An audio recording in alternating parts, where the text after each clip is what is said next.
नमस्कार, आप देख रहे हैं इंडिया न्यूज़। मैं हूं आशिफ इकबाल और इस वक्त हम आरा में हैं। जी हां, और अभी की सबसे बड़ी खबर से आपको रूबरू कराते हैं और उस पर रिएक्शन के लिए हमारे साथ member of legislative council Bihar जीवन कुमार जी हमारे साथ हैं। जीवन जी, अभी इंसिडेंटली है कि आपके पास हम पहुंचे और तब तक एक खबर आ गई कि पवन सिंह को भारतीय जनता पार्टी ने सस्पेंड कर दिया है। क्या कहना चाहेंगे? देखिए, ये तो पार्टी का मामला है और पवन जी ने जिस तरह से मतलब कि हमारे भोजपुरी, हम तो यही कहेंगे, भोजपुरी इंडस्ट्री को बर्बाद करने का काम किया है, उससे हम तो व्यक्तिगत रूप से काफ़ी दुखी थे। पहले यही भोजपुरी इंडस्ट्री था और यही भोजपुरी समाज था जिसका देश और दुनिया में काफ़ी नाम था। आप म्यांमार की बात करें, मॉरिशस के प्रधानमंत्री की बात करें, हमारे भोजपुरी समाज से आते हैं। आप दुनिया में कई ऐसे देश हैं जहाँ भोजपुरी समाज के लोग रहते हैं और भिखारी ठाकुर के नाम से हमारा भोजपुरी समाज, भरत शर्मा के नाम से हमारा भोजपुरी समाज एक समय जाना जाता था। लेकिन उसको डिस्क्रेडिट किया इन्होंने। अश्लील गानों के सम्राट बन गए पूरे देश के, अश्लील गानों के नायक बन गए पूरे देश के। और आज जब भोजपुरी की बात होती है तो लोग अश्लीलता को समझने लगते हैं कि लोग ये भोजपुरी का मतलब अश्लील समाज के लोग हैं। कितना दुख होता है इस बात को देखकर, कितना अंदर से दुखित होते हैं और हम इससे ज़्यादा व्यथित नहीं हो सकते हैं। ये स्थिति है हमारी। तो पार्टी का जो फैसला है हम तो उसका सम्मान करेंगे, ये सम्मान के लायक है उनको। तो लेकिन आप इतना गंभीर आरोप लगा रहे हैं उनके ऊपर, क्यों इस तरीके से आपको लगता है? देखिए, हम तो हमेशा उनको एक आर्टिस्ट मानते हैं, लेकिन आर्टिस्ट होने के साथ साथ जहाँ पर जिस मिट्टी से वो जन्मे हैं उसका सम्मान बढ़ाना भी एक आर्टिस्ट का काम होता है। आरा की धरती से वो जन्मे, आरा के आसपास उनका जो है उनका एक छवि रहा, तो वो छवि में वृद्धि होती है, उनका लोग उनको इस तरह से एक्सेप्ट करते पूरे देश में। तो ये हमें भी अच्छा लगता है कि उनके चलते हमारा मान सम्मान, आरा का मान सम्मान बढ़ा है। लेकिन उन्होंने आरा का मान सम्मान गिराने का काम किया, उन्होंने शाहाबाद का मान सम्मान, भोजपुरी समाज का मान सम्मान गिराने का काम किया। आज वो राजनीति में आए हैं, कोई भी राजनीति में आ सकता है, हमें उससे कोई परहेज नहीं है। आज बहुत सारे आर्टिस्ट राजनीति में आए हैं, लेकिन जब जिस मिट्टी में आप जन्मे हैं उसका तो मान सम्मान बढ़ाने का काम करें। आप जनता से जुड़े हैं और जुड़ने का काम तो करें। हमारा कहना है कि वो चुनाव लड़ रहे हैं, मुझे उससे परहेज नहीं है, लेकिन उन्होंने पहले भी चुनाव लड़ा, आपको याद होगा 2011 में उन्होंने अपने चाचा जी को लड़ाया था ना, रानू जी को, और उसमें कितना वोट लाया था उन्होंने? 50,000 लोगों को हेलीकॉप्टर से कैसे कैसे पूरे देश से बुलाया, जितने भी आर्टिस्ट थे पूरे देश से उन सभी लोगों को बुलाया उन्होंने। और वोट कितना आया था? 133 वोट आया था। आप जान लीजिए, नगदा पंचायत में उनके चाचा जी चुनाव जब लड़े तो 50,000 लोगों को जुटाने के बाद ओनली 133 ऑफिशियल रिकॉर्ड में है, आप पता कर लीजिए। जनता ने उनको एक्सेप्ट नहीं किया। तो काराकाट में तो बहुत भीड़ हो रहा है और काराकाट में जो चुनाव लड़ रहे हैं वो मतलब उनके यहाँ पब्लिक अट्रैक्शन बहुत काफ़ी हो रहा है, लोगों का भीड़ हो रहा है। और उनसे जब ये पूछा गया था कि क्या भारतीय जनता पार्टी आप पे, तो बोले कि अब कोई भी कुछ भी करे, अब तो हमको चुनाव लड़ना है और मैं सच्चा सेवक के तौर पर चुनाव लड़ूंगा। और आज भारतीय जनता पार्टी ने उनको पार्टी से निलंबित कर दिया। लेकिन जो क्रेज़ है काराकाट में वो दिख रहा है। नहीं, अब फिर मैं कह रहा हूँ, आप पिछला इलेक्शन का लेके चलिए। जो पिछला इलेक्शन उन्होंने लड़ा, उन्होंने अपने रानू जी को जो लड़ाया पिछला इलेक्शन उन्होंने लड़ाया, तो उस वक्त भी ऐसा ही क्रेज दिख रहा था। लेकिन वो क्रेज इनका, वो जनता का जो क्रेज है इनको देखने के लिए है। वो इनको गायक समझते हैं, वो इनको आर्टिस्ट समझते हैं। और हर आदमी का एक्सपेक्टेशन होता है कि भाई ये अच्छा गाएं और मार्केट में अच्छा इंटरटेनमेंट करें। अच्छे ये जितने भी ऑर्केस्ट्रा यहाँ पे चलते हैं सभी लोग से ये जुड़े हुए हैं, जितने भी डांसिंग ग्रुप्स हैं यहाँ पे सब लोग से इनका, तो वो लोग उस रूप में उनको देखते हैं। वो लोग एक कलाकार के रूप में देखते हैं उनको। वो लोग एक विकास पुरुष और विकास करने वाले लोग के रूप में नहीं देखते हैं। और वहाँ जनता को विकास पुरुष चाहिए, जनता को विकास करने वाला। जी, आपने बहुत बड़े बड़े इल्ज़ाम लगा दिया, ऑर्केस्ट्रा का गायक बना दिया आपने, नाटक मंडली का सदस्य बना दिया आपने। नहीं, ऐसा नहीं है। पवन जी से मेरा क्यों व्यक्तिगत रहेगा, लेकिन हम भी उनको एक आर्टिस्ट मानते हैं। लेकिन हमारा उनसे बस यही आग्रह रहता है कि भाई आप हमारे भोजपुरी समाज का सम्मान बढ़ाने का काम करें। लीडर क्यों नहीं मानते? वो तो नेता बनने के लिए आए, वो तो सांसद बनना चाहते हैं। आप सिर्फ बार बार ये क्यों कह रहे हैं कि आर्टिस्ट ही मानते हैं उनको? नहीं, निश्चित रूप से उनको लीडर बनना चाहिए, उनके यदि अंदर में इच्छा है तो। लेकिन उसके लिए जनता से जुड़ना पड़ेगा। ऐसा नहीं है कि केवल आप आएँ और चुनाव लड़ें और उसके बाद चले जाएं। पिछले बार जब चुनाव लड़े थे और लड़वाए थे अपने नगदा पंचायत से चाचा जी को, तो उसके बाद जो है वो भूल गए कि हमको कोई चुनाव भी लड़ना है आगे चल के। और जब फिर चुनाव आया तो फिर आ गए वहाँ पर कि पवनवा तहार बेटा बा, पवनवा तहार भतीजा बा। अरे भाई, तब बात हो, ध्यान भी दीजिएगा ना आप उनके लिए कुछ काम भी कीजिएगा ना। जनता से जुड़ के आप जब तक आप उनके लिए कुछ काम नहीं करते। आरा में लड़ गए होते हो निर्दलीय, तब कितना आता? 2-4-5 हज़ार तो लोग वोट नहीं देते लोकसभा में। ऐसा नहीं है कि 2-4-5 हज़ार वोट आता, लेकिन उससे ज़्यादा हम एक्सपेक्ट नहीं करते हैं। बहुत बहुत शुक्रिया। शुक्रिया। देखिए, साफ तौर पे बहुत ही बेबाकी से जीवन जी ने अपनी बात रखी और कह रहे हैं कि पवन कुमार एक आर्टिस्ट से बढ़कर और कुछ नहीं है। उन्होंने एग्जाम्पल दिया कि वो अपने चाचा को लड़ा चुके चुनाव और उसमें कितना वोट आया था, ये पवन सिंह को पता है। अब देखना दिलचस्प होगा कि इन तमाम हमलों का जवाब पवन सिंह क्या देते हैं। हम इस वक्त आरा में हैं और आरा के पूर्व सांसद हमारे साथ हैं। हम सीधे इनसे पूछ लेते हैं, मैम कैसी चल रही है तैयारी, क्या स्थिति दिख रही है आपको? जी, पहले तो आपको बहुत बहुत धन्यवाद और कि आप इस समय हमसे ये चर्चा कर रहे हैं और तैयारी बहुत अच्छा है और बहुत अच्छी तरह से जीत रहे हैं और आर.के. सिंह जी की जीत को कोई रोक नहीं सकता है, वो बहुत अच्छी तरह जीत रहे हैं। प्रधानमंत्री जी कहते हैं कि तुष्टीकरण की राजनीति अपोजिशन करता है, इल्ज़ाम उनके ऊपर लगता है। प्रधानमंत्री जी ये कहते हैं कि लगातार मुझे लोग गालियां देते हैं क्योंकि अपना फ़ायदा चाहते हैं। कल इंटरव्यू में हम लोग के साथ जब थे हमारी इंडिया न्यूज़ और न्यूज़ एक्स के साथ, तो उन्होंने ये तमाम बातें कही। देखिए, कोई किसी को कुछ भी कहे, प्रधानमंत्री जी की तरह आज तक न कोई प्रधानमंत्री हुआ है और न होगा। इतना हम अपने समझ से कहते हैं कि प्रधानमंत्री जी इतना काम करने वाला आदमी, विकास करने वाला आदमी, इतना इस तरह का इंसान हम देखे नहीं और इतना ज़्यादा समय तक 18-19 घंटे तक काम करने वाला आदमी। जब ऐसे आदमी होते हैं तो उनको गलत सही कहने वाले बहुत लोग पैदा हो जाते हैं, लेकिन उनके पैदा होने से कोई अंतर नहीं पड़ता। यदि प्रधानमंत्री जी, हम तो कहते हैं कि वो प्रधानमंत्री जीवन भर रहें ताकि भारत का विकास हो, भारत और भी राष्ट्रों से तीसरी अर्थव्यवस्था जो 2047 में बनने वाला है वो 2029 में ही बन जाए और भारत और विकास करे, ये हम चाहते हैं। मुस्लिम तुष्टीकरण का आरोप उन्होंने, वो लोग कि मेरे ऊपर आरोप लगाते हैं लेकिन ऑपोजिशन के लोग मुस्लिम तुष्टीकरण करते हैं, इस पर क्या कहेंगे आप? देखिए, मुस्लिम तुष्टीकरण करते तो 3 तलाक को कभी बंद न कराते और 3 तलाक बंद हो जाने से जिन औरतों की बुरी स्थिति थी, जिनको ज़िंदगी जीना बड़ा दुभर हो गया था, ऐसी औरतों की ज़िंदगी में खुशहाली ला दिए हैं कि कोई भी आदमी ऐसा करने से 50 बार सोचेगा कि हम क्या कर रहे हैं, इसका क्या परिणाम होगा। एक सवाल आपसे, क्योंकि आप पूर्व सांसद के नाते, और दूसरा ये कि आप माँ भी हैं विशाल सिंह की। कल विशाल सिंह एनसीसीएफ में बहुत बड़े चुनाव था जिसको वो जीते हैं, वो कैसे देखती हैं आप इस चुनाव को? पहले तो बेटे को बहुत बहुत आशीर्वाद देते हैं कि मेरे लाल, जिस तरह जितनी अच्छी तरह तुम चुनाव लड़े हो, इससे ज़्यादा कोई खुशी नहीं हो सकती और तुम जो 72 वोटों से चुनाव जीते हो, इसके लिए तुमको बहुत बहुत धन्यवाद देते हैं और इसी तरह तुम आगे बढ़ते रहो और मेरे आँखों में रोशनी देते रहो, यही हम चाहते हैं। बिल्कुल। एक आखिरी सवाल, वो पुत्र हैं अजीत सिंह जी के, स्वर्गीय अजीत सिंह जी के, और क्योंकि अगर सहकारिता की बात आती है तो अजीत सिंह जी का नाम अमूमन ही सभी के ज़ुबान पर होता है, क्योंकि तपेश्वर सिंह जी के बेटे हैं और अजीत सिंह के बारे में सबको पता है।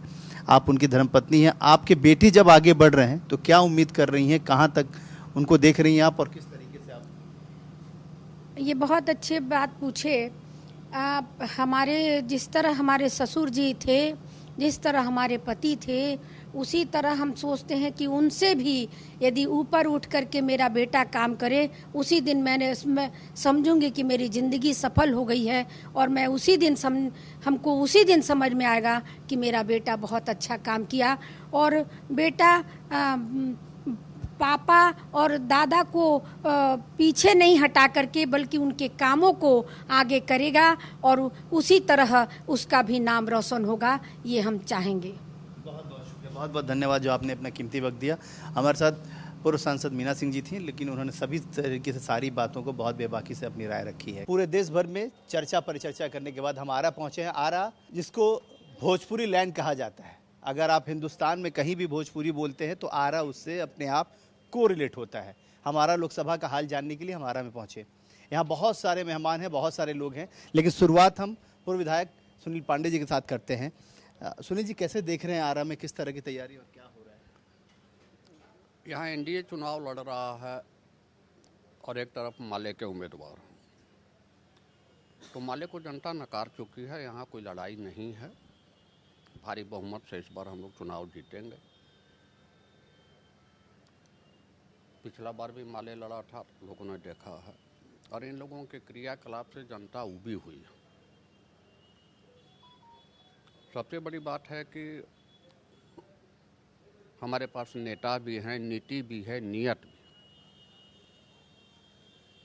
और इंडी गठबंधन के पास न नेता है, न नीति है, न नियत। तो जनता वो खूबी समझ रही है। राशन से लेके इलाज तक, शिक्षा से लेकर स्वास्थ्य तक, सारी व्यवस्था सरकार, और ये डबल इंजन की सरकार चल रही है और खूब मज़े से चलेगी। और इस बार जो लक्ष्य निर्धारित किया गया है 400 पार, तो मुझे पूरा विश्वास है कि इस बार हम लोग 400 पार जाएंगे। बिल्कुल। कल हम लोगों के साथ प्रधानमंत्री जी थे, उन्होंने बहुत सारे सवाल जवाब उनसे हमने किया। उन्होंने कहा, प्रधानमंत्री जी ने, आप प्रभारी हैं तो मैं आपसे चाहूँगा कि प्रधानमंत्री जी ने कहा कि सबसे आसान काम है, मुझे कोई गाली दे दे वो अपनी पॉपुलरिटी गेन कर लेता है। कैसे देखते हैं इस बात को आप? देखिए, प्रधानमंत्री जी से इस देश की गरीब जनता जुड़ चुकी है, क्योंकि उन्होंने 14 में ही जब संसदीय दल की बैठक हुई थी, उसमें उन्होंने कहा था यह सरकार गरीबों को समर्पित है। तो गरीब आज जुड़ चुका है माननीय प्रधानमंत्री से, और आज तक जो भी उन्होंने कार्य किया, गरीब को उत्थान के लिए, अंतिम व्यक्ति के उदय के लिए, अंत्योदय के लिए उन्होंने काम किया। आज गरीब और उनके बीच एक जो मानसिक संतुलन बना हुआ है, एक जुड़ाव बना हुआ है। इस कारण से अगर प्रधानमंत्री जी को कोई अपमानित करता है, प्रधानमंत्री जी को कोई नीचा दिखाना चाहता है, तो वो सीधे जनता उसको अपने पर ले लेती है, अपने ऊपर ले लेती है। बिल्कुल। प्रधानमंत्री जी ने एक बात और कही, उन्होंने कहा कि मुस्लिम तुष्टीकरण का आरोप मुझे लगता है, लेकिन जबकि अपोजिशन के लोग करते हैं। ये बिल्कुल सत्य है। मोदी जी ने जो कहा कि अपोजिशन के लोग ही करते हैं, क्योंकि वो हर तरह से उन लोग की सुविधा देने की बात कर रहे हैं, आरक्षण देने की बात कर रहे हैं धर्म के आधार पर। तो उन्होंने सही कहा। और खास करके मैं आरा की बात में कर रहा हूँ। आरा विकास बनाम विनाश लड़ाई है। यहाँ जो उम्मीदवार हैं, सुदामा प्रसाद जी, चाहे उनकी जो भी पार्टी है या इंडिया गठबंधन है और एनडीए गठबंधन है, तो एक तरफ विकास की हम लोग बयार बहा रहे हैं। आप भी देखे होंगे कि कितने आर.के. सिंह ने काम किया 10 वर्षों में, और सुदामा प्रसाद जी हैं, वो विनाश के, खाली लड़ाई झगड़ा, मार पीट, आपसी खेत को दखल कर लेना, ये पुरानी जो अभी जब उनकी भी सरकार थी 20 बरस इस बिहार में, तो जंगल राज कहा जाता था। क्यों कहा जाता था? क्योंकि चरवाहा विद्यालय खोलना है, विकास की बातें नहीं करना है, लाठी पियावन, तेल पियावन रैली आप भी सुने होंगे। तो ये सब जनता नकार चुकी है। नकार चुकी है, बिल्कुल। आपको लगता है कि जिस तरीके से ये इस बार का लोकसभा चुनाव है, माना ये जा रहा है कि 2 बार के बाद तीसरी बार की लड़ाई है, तो बहुत सारे एंटी इनकम्बेंसी भी हैं, लोगों की नाराजगी भी है, उस नाराजगी को दूर करने के लिए कैसे आप? देखिए, ये एक फोबिया है विपक्ष का कि नाराजगी है। जब आप जब 2 साल पीछे का दृश्य जब याद करेंगे, जब कोरोना काल चल रहा था, जब कोरोना को तो कह के तो आया नहीं, वो तो विश्व महामारी थी। जिस तरह का हमारा आबादी है, इस देश का आबादी है, तो हम इस दुनिया में हम आज के डेट में 1 नंबर पे आ गए हैं। और यहाँ कोरोना को कंट्रोल कर लिया गया, तो इसका श्रेय किसको जाता है? भारत को जाता है, भारत के प्रधानमंत्री जी को जाता है। कोरोना को काल के समय ये पूरा देश लॉक हो गया था, उसमें गरीबों की चिंता किसने की? आदरणीय प्रधानमंत्री जी ने की। टीका की चिंता किसने की? आदरणीय प्रधानमंत्री जी ने की। किसानों की चिंता किसने की? आदरणीय प्रधानमंत्री जी ने की। आवास की चिंता किसने की? आदरणीय प्रधानमंत्री जी ने की। इन लोगों के पास कोई मुद्दा नहीं है। जिस तरह कांग्रेस अपने पुराने काल को, खंड को याद करती है कि 10 साल में हम बदल जाते हैं, तो भारतीय जनता पार्टी और नरेंद्र मोदी जो आज के देश में दुनिया के मानस पटल पे जाने जाते हैं, कि उनको बदल देंगे। बिल्कुल। एक सवाल आरा से संबंधित है, इसलिए जरूर आपसे पूछना चाहूँगा। यहाँ बहुत सारे जब हमने लोगों से बात की, बहुत पवन सिंह एक फैक्टर नज़र आ रहे हैं। वो बार बार लोग कह रहे हैं कि पवन सिंह के साथ अच्छा नहीं किया भारतीय जनता पार्टी ने, पवन सिंह को आज निष्कासित भी कर दिया गया, उसका इस चुनाव से संबंध है? क्योंकि माना यह जा रहा है कि यहीं के हैं पवन सिंह। नहीं, कोई फर्क यहाँ नहीं पड़ना है। सारे लोग समझ चुके हैं कि पवन सिंह के साथ आज जो भी लोग हैं, तो एक पार्टी विशेष के लोग हैं, राजद के लोग उनको जो है आगे पोक किए हुए हैं, और बाकी पॉलिटिकल कोई व्यक्ति उनके साथ नहीं है।